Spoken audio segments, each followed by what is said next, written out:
Sport en France, French Corner, on a pas mal de pépites qui ont évolué en NBA ou qui évoluent encore. Evan Fournier, Rudy Gobert, bien sûr Tony Parker avant toute cette nouvelle génération. Mais il y a un homme aujourd'hui qui fait parler de lui, on va dire ça comme ça, ou qui hype un petit peu le monde du basket. C'est Victor Wembanyama. C'est un nom qui vous est peut-être pas inconnu pour ceux qui suivent le basket. Mais au-delà de son nom, on a envie maintenant de mettre un peu plus de contenu sur sa personnalité et surtout son profil de basketteur, puisque à Nanterre, c'était un jeune prospect.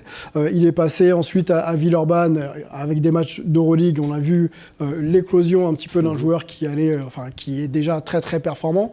Et la semaine dernière, il avait un grand rendez-vous du côté de Las Vegas pour montrer un petit peu toute l'étendue de son talent. Rendez-vous plutôt réussi, mais avant de rentrer dans cet axe-là, je voudrais quand même qu'on le présente, Victor Wembanyama, pour ceux qui le découvrent. Et on a donc Lucas Mathieu pour ça, en représentant de collectif Envergure et Scout pour Nanterre, qui a donc vu Victor grandir dans ses années, on va dire, espoir, cadet et même avant. En quoi, Lucas, Victor est un joueur différent de jeunes joueurs de 18 ans maintenant? C'est un joueur qui est différent, pas seulement par sa taille. Il a une aisance balle en main qui est vraiment impressionnante. C'est un joueur de 2,23 m qui est capable de remonter la balle, remonter le terrain balle en main et ensuite de prendre un tir à 3 points en suspension. Au-delà de sa taille, même avec 20 cm de moins, on en parlerait quand même. Parce que c'est un joueur qui a une aisance balle en main, une fluidité de mouvement qui est vraiment impressionnante. On n'a jamais vu un joueur de cette taille-là se déplacer aussi bien et avoir un tir aussi élite. Exactement. À 18 ans, les mensurations, tu viens d'en parler, 2,23 m.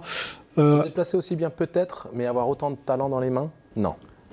C'est-à-dire qu'il y a des joueurs comme Ralph Sampson, alors peut-être que Wemby il est un petit peu au-dessus, au niveau même de quelques centimètres au-dessus, mais Sampson c'était un mec qui avait cette aisance corporelle, c'était une liane si tu veux sur le terrain.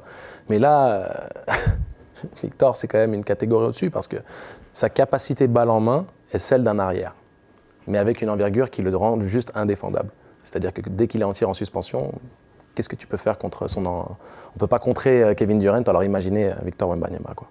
On oublie sa taille un peu. Oui. En fait, quand on le regarde en défense, non. Hein, avec une araignée pareille, 2,40 m, on voit que ça. Mais en attaque, en fait, on se surprend à oublier sa taille. On regarde jouer, puis on se dit, il évolue comme s'il faisait, comme disait Lucas, un gars de 2 mètres, 1,96 m. C'est ça, en fait, quand visuellement parlant, on a l'impression de voir un 2-3 qui se déplace bien, qui bouge bien, et puis tout d'un coup, on se dit, non, le gars, il fait 2,23 m, c'est pas normal. Ça va au-delà même que de Porzingis. Il y a une fluidité, une facilité, une explosivité, une rapidité gestuelle qu'on n'a vraiment jamais vue. Okay. Vraiment jamais vue, quoi. Lucas, on revient sur la progression. Tu l'as rencontré à Nanterre ? Non, moi je suis arrivé à Nanterre récemment, donc malheureusement j'ai pas pu le rencontrer en tant que stade de Nanterre. Comment t'évalues justement cette progression à vitesse grand V, quoi ? On a l'impression que Victor, les étapes, il les mange comme nous on mangerait un McDo tous les soirs. La première fois que je l'ai vu, c'était au Final Four U15. Ouais.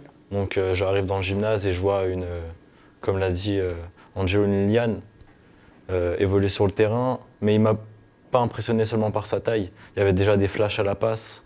Il faisait déjà en fait ce qu'il faisait aujourd'hui, mais à un âge il était encore beaucoup plus jeune. Et surtout, il le fait beaucoup mieux aujourd'hui. L'année dernière, on le voyait à Lasvel, c'était déjà quand même impressionnant. Mais là, ce qu'on voit aujourd'hui, ça a encore plus dépassé ce qu'on a vu aujourd'hui. Il est beaucoup plus dans un rôle de créateur balle en main, etc. Alors qu'à Lasvel, il se contentait plus de tir en spot-up, ou de finisseur proche du cercle, alley-oop ou putbacks. Okay. Et là, vraiment, il est dans un rôle créateur balle en main qui est vraiment très impressionnant. Et en fait, il a la liberté qu'il n'avait pas auparavant. C'est ça, oui. C'est-à-dire que là, on lui autorise d'utiliser toute la palette de son talent. Non seulement on l'autorise, mais c'est qu'il est déjà en mesure de répondre présent à toutes les opportunités qu'on lui donne. Tu sais, Sylvain, dans le milieu professionnel, il y a des joueurs qui ont cette capacité, mais qui n'ont pas forcément ce droit, tout simplement. C'est-à-dire que le fait d'avoir cette liberté reste un élément majeur dans l'éclosion d'un joueur. Est-ce que c'est pas lui qui force la liberté à travers ce qu'il est capable de faire ? Très probablement. C'est-à-dire qu'il a démontré, par on va dire, sa capacité à l'entraînement, de faire les choses avec une grande efficacité. Parce qu'il y a beaucoup de joueurs qui sont en capacité de faire les choses, mais qui doivent mériter la confiance de leur coach. Ou être dans un contexte qui permet. Voilà. C'est-à-dire, tu le fais à l'entraînement régulièrement, je sais maintenant que tu es capable de le faire, donc je t'autorise à le faire en match. Et quand on voyait à Lasvel ou à Nanterre, ça restait un poste 4, 4 large, qu'on utilisait en poste 4 et basta. Il n'y avait pas d'utilisation à l'aile, et on lui donnait l'autorisation potentiellement de monter un peu la balle quand il avait un rebond parce qu'il a cette dextérité, mais sinon, ça restait un poste 4. Maintenant, c'est juste un joueur total. Et surtout que l'équipe a été construite autour de lui. Ouais. Je veux dire, le projet, c'est Victor, et on trouve des joueurs pour mettre autour de Victor, pour le faire briller, pour construire une attaque autour de lui et voir un peu, même pour exposer ses talents et montrer un peu ce qu'il peut faire. Et du coup, lui, il a embrassé ça à plein. L'équipe qui est là, les Ricains qui sont là, d'habitude, les Ricains, là, on leur a dit quand même, vous venez jouer pour un gamin de 18 ans. On n'a jamais eu en France, à part peut-être Sonko quand il arrive à Levallois, mais encore Levallois d'ailleurs. Ouais. Mais on n'a jamais eu en France. Apparaît, un petit peu, mais... quand même, c'était lui le meneur titulaire. L'équipe n'était pas construite autour de lui. Non, l'équipe est construite autour de lui. On a donné clé en main une équipe à un joueur français de 18 ans. C'est du jamais vu. Allons du côté de Vegas. J'en parlais en intro, 2 matchs d'exposition, on va dire, de Victor. C'est un peu le thème. Il fallait qu'il aille aux États-Unis se confronter un petit peu aux meilleurs Américains. Ça a été chose faite. Et il y a 2 productions tout à fait réussies de ce jeune homme. On peut voir quelques statistiques à l'antenne. Alors, qu'est-ce qu'on a ? On a American Dream. Voilà, donc les moyennes. C'est 36,5 points de moyenne et 4,5 à 3 points, pardon. Qu'est-ce qu'on a d'autre ? On a quasiment 5 contres et on a 8,5 rebonds. Voilà. C'est-à-dire qu'il a mis quasiment 5 paniers à 3 points par match. Voilà, c'est incroyable. 2,23 m. 2,23 m attendu, numéro 1 de la draft.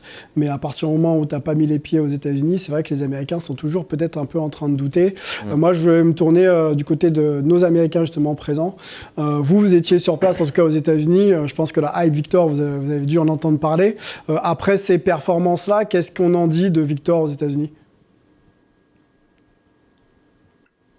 Franchement, c'est complètement fou, quoi. C'est à ça qu'a servi justement ces 2 matchs. De pouvoir le montrer. Et les Américains qui connaissaient un petit peu de nom au milieu du basket ou autre, maintenant sont touchés de manière beaucoup plus globale. Et surtout, les réactions sont fortes. Et ce qui est vraiment, vraiment marquant, c'est qu'on voit des réactions de joueurs NBA, on est en train de les montrer à l'écran, et pas n'importe quel joueur NBA, qui eux aussi sont plus que sous le charme. Ils sont carrément bouche bée face à ce qu'ils sont en train de voir. Parce qu'on disait, on n'a jamais vu ça, on n'a jamais vu ça en France, on n'a jamais vu ça nulle part. Et là, aux États-Unis aussi, la hype commence vraiment à monter très, très fort. Melvin, ton avis sur le cheat code, comme on dit ? Ouais, je pense qu'on en a déjà parlé. Moi, ce qui m'impressionne chez lui, c'est en plus de ses qualités physiques et de son talent, c'est son état d'esprit, sa maturité pour son âge. J'en parlais d'ailleurs avec Pascal la semaine dernière, après avoir lu son article, son excellent article sur Slam. Et moi, c'est vraiment ça qui j'ai l'impression qu'il le met vraiment ailleurs. Je veux dire, avoir un joueur de 18 ans qui peut faire ce qu'il fait, qui a cette mentalité-là, c'est quand même à part. Et puis, comme disait Antoine, on sait que les Américains sont généralement sceptiques sur les prospects européens. Il faut se rappeler qu'il y en avait beaucoup qui doutaient, par exemple, de Luka Doncic. Et là, de pouvoir le voir aux États-Unis face à d'autres prospects américains, moi, j'avais mon téléphone, je recevais des messages, que ce soit d'amis de San Francisco ou des journalistes locaux que je côtoie chez les Warriors, qui avaient l'impression de regarder un extraterrestre. Donc l'effet Wemby est là. L'effet Wemby est là. Merci pour la passe décisive, Melvin. On va se tourner vers Pascal Gibernet, journaliste qui a eu l'opportunité de rencontrer Victor et d'en faire... Furtif, hein. Oui, furtif, oui. Mais une chance quand même. On aimerait bien nous passer autant de temps avec lui. Tu en as fait un article. Oui. Moi, on va parler bien sûr de l'article, mais quel ressenti tu as aujourd'hui après avoir passé quelques minutes, quelques heures avec Victor ? On parlait de Mustapha Sonko, on parlait de Tony Parker. Là, je parle de la personnalité du jeune homme. Quel est ton ressenti quand tu penses dans la même veine que Tony, la première fois que je l'ai rencontré à 15 ans, quoi. D'accord. Beaucoup de maturité d'esprit. Okay. Vraiment, c'est impressionnant. Il sait ce qu'il veut. Ok. Une très très très grande confiance en lui. Ouais. Parce qu'il faut la sortir, la quote sur Scoot Anderson la veille du match. Hein. Je dis, le pauvre gars, si je n'étais pas né, il serait numéro 1 de la draft. C'est chaud quand même. Je veux dire, il faut la sortir. Les Ricains adorent ça. Mais il faut quand même le Ça, faire. c'est la quote qu'il faut sortir. Les Ricains adorent ça. Et derrière, bim, 36 points. Fin des débats, c'est fini. Et il rebolote encore derrière. Donc, mentalement, ça c'est... On n'a pas, malheureusement, hein, on n'a pas... Angelo est enfin, je ne dis pas ça parce qu'il est là, il était un peu comme ça. Il avait un peu... il voulait manger des cailloux. Il avait la rage, tu vois. On n'a pas souvent ça en France. Ouais. Les gars qui veulent manger des cailloux, les gars qui sont motivés. Il y a beaucoup de gars talentueux chez nous. On n'a pas des gars comme ça avec le feu sacré. Non, mais des gars qui acceptent d'avoir confiance en eux surtout. Parce qu'on sait très bien qu'en France, on va souvent être décrié pour ce trait de caractère.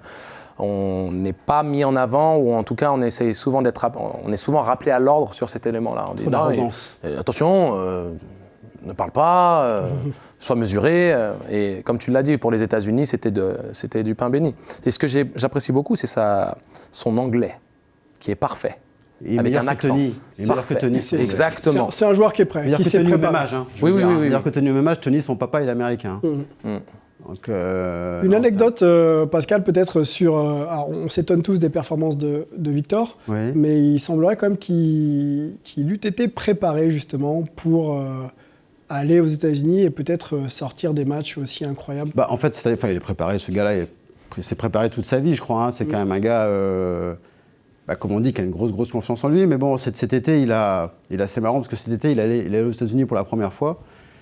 Et je lui dis, donc je parlais donc des joueurs NBA qu'il adorait. Et puis, et si le fait de prouver contre des joueurs NBA, il n'avait pas eu la chance de le faire, est-ce que du coup, ça lui permettrait un peu de se situer est-ce qu'il se situe par rapport à ça? Et puis lui, il dit, non, mais moi, j'ai pas besoin d'idolâtrer un tel ou ou d'avoir quelque chose à prouver. Et puis, il s'arrête, et puis, il relance 5 secondes après, il fait, bon, après, moi, cet été, je me suis entraîné contre Tyrese Maxey et Miles Turner, et j'ai fait, et alors?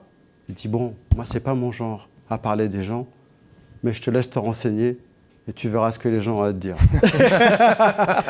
Ok. Et donc, tu vois, et il fait ça avec un petit sourire, beaucoup de confiance et tout. Et bon, je me suis renseigné et Tyrese Maxey, je pense que le truc qui symbolise le truc, Tyrese Maxey et Miles Turner le suivent sur Instagram et pendant tout le match, les mecs, ils ont mis des trucs sur les stories. Bon, ça s'est très bien passé. Ça s'est bien passé. Maxey et Miles Turner. Tyrese Maxey, on peut préciser l'arrière des Sixers. Les Sixers, oui. Petite étoile montante d'ailleurs.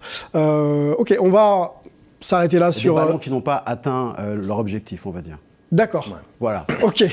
Bon, on devine aisément pourquoi. Tu sais, Sylvain, c'est important quand même de le mentionner. Quand on a un talent pareil, en tant que parent, c'est pas évident de le préparer. Donc, il faut quand même mettre en avant le travail des parents.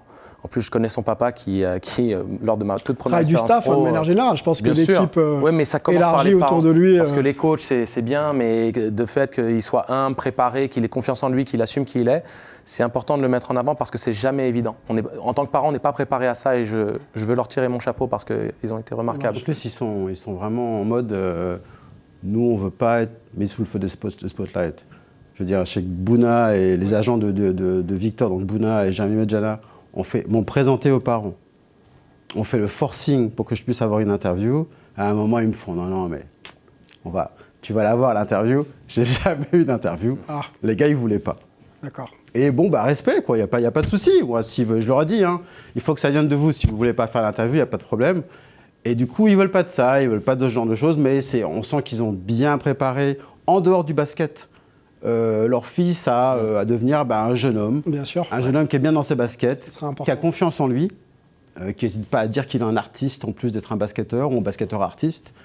et c'est assez marrant de voir un peu les similitudes qu'il a pris chez un tel, chez le papa et chez la maman. Et c'est un gars qui est bien dans sa tête. Hein. Eh ben, on va suivre ce jeune homme tout au long de la saison Hype. Hein. Forcément, ce sera un sujet chez nous.